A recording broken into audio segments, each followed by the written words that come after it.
But first, while the PM's signature project, the constitutionally entrenched Indigenous voice to the Parliament and Executive, is in a lot of trouble, well, no one should assume that it's politically dead, given the weight of money and moral bullying behind it.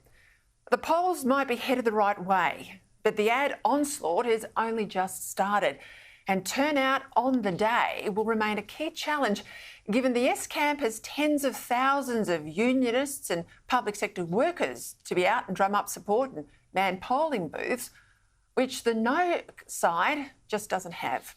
Now, you might remember before my break, Anthony Albanese was insisting that the Uluru Statement, which sits behind the Voice proposal, well, he was insisting that was just one page. A gracious invitation, he said, to all Australians to walk together on the path to reconciliation. Despite any number of Uluru Statement architects saying, in fact, it was a much bigger document, the PM even admitted to radio legend Neil Mitchell that he hadn't bothered to read anything beyond the front page. They know the Uluru Statement from the Heart is one page, not hundreds of pages. But what are the other 25 pages? I've read them. What are they? What they are is a record of meetings. Some of them, they're records of the big lead-up that happened. Do you agree with most of what is said in those 25 pages? I haven't read it. You haven't read it? There's 120 pages. Why would I? I know what the conclusion is. Haven't read it, he said. Why would I? He then accused people like me as being part of some giant conspiracy. There's something that has been out there, like a whole lot of the QAnon theories. We have all sorts of conspiracy stuff out there, but this is a ripper. That is the Uluru Statement from the Heart. Peta Credlin's a smart person. She must know that that's not true. She's saying things that she knows is not true, as is Peter Dutton, allowing questions to be asked in Parliament about that. No serious person thinks that that's the case. On the very day that the PM tried to play down the treaty implications of the full Uluru Statement, we then had the nonsense, the utter farce of key Uluru architect and a member of the PM's referendum advisory group, Professor Megan Davies, declaring that it was only one page, despite the fact that for 6 years she'd said the complete opposite. The thing about the Uluru Statement is it's actually an 18-page document. It includes the legal reforms and the arguments for the legal reforms, and it includes the stories, the truth-telling stories that each of the dialogues told about Australian history in their dialogues, and we pulled all that together in quite a lengthy Australian history, Aboriginal history of Australia, with the many phases from invasion to land rights to today.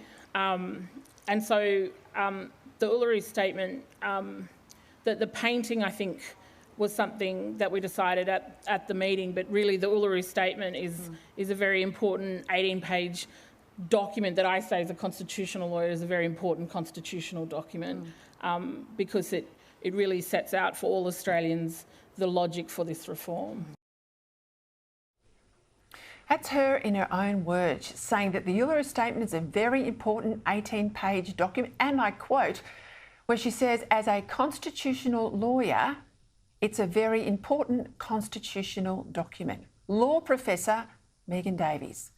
But then there's two. About a fortnight back, both she and fellow Uluru co-author Pat Anderson had also said once it was many pages long, then to only insist when the PM got into trouble that it was just one page. Well, the pair of them, Davies and Anderson, they published a book, and the book says it's 15 plus pages. Now, how on earth do these people get away with it? 15 pages, 18 pages, 26 pages.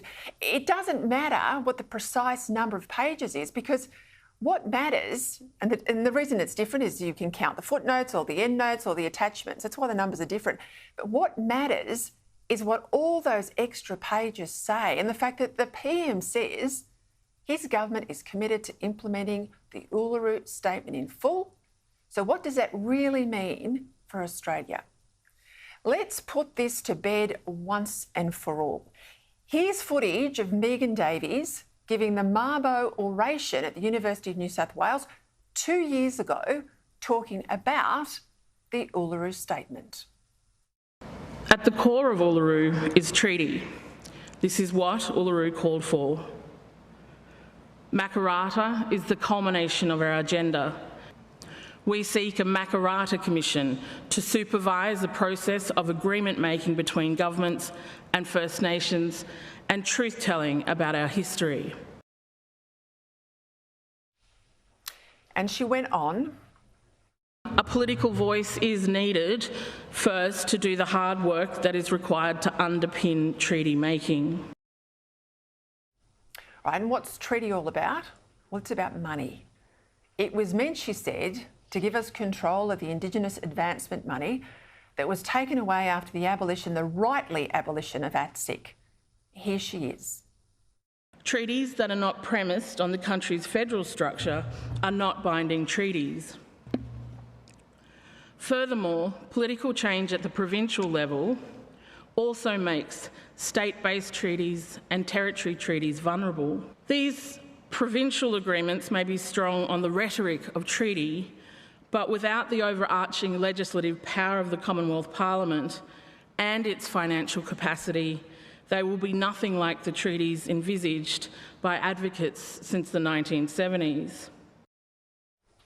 The PM said over and over again that there's no agenda for a federal treaty, but you've just heard from one of the architects. Voice, treaty, truth. First, the voice to compel the government to have activists like Davis at the table, then treaties about even more money on top of the $30 billion plus a year that various governments already spend, and then so-called truth-telling, which is code for rewriting Australia's history as a story of shame. Now, is it any wonder that the polls have turned? Do they think Australians are too stupid to understand any of this? Meanwhile, the PM refuses to acknowledge it. He insists the statement, the Uluru Statement, just one page. Just one page, he says. He demands that we vote for an idea, not a well-developed plan. It claims that it's just a matter of being polite, when actually it's the biggest change to our system of government that we've ever been asked to make as Australians, effectively giving Indigenous people a near veto over government decisions. If this referendum fails, as it should, there will inevitably be questions about the PM's judgment, because he's broken every rule in the book for a successful constitutional change. He didn't try to build bipartisanship or any consensus. He didn't hold a full constitutional convention. He hasn't told us the truth about any change. He hasn't even read the relevant documents. But no, campaigners, don't be complacent, because a desperate left is dangerous, and it's not over, it is not over until this voice is defeated.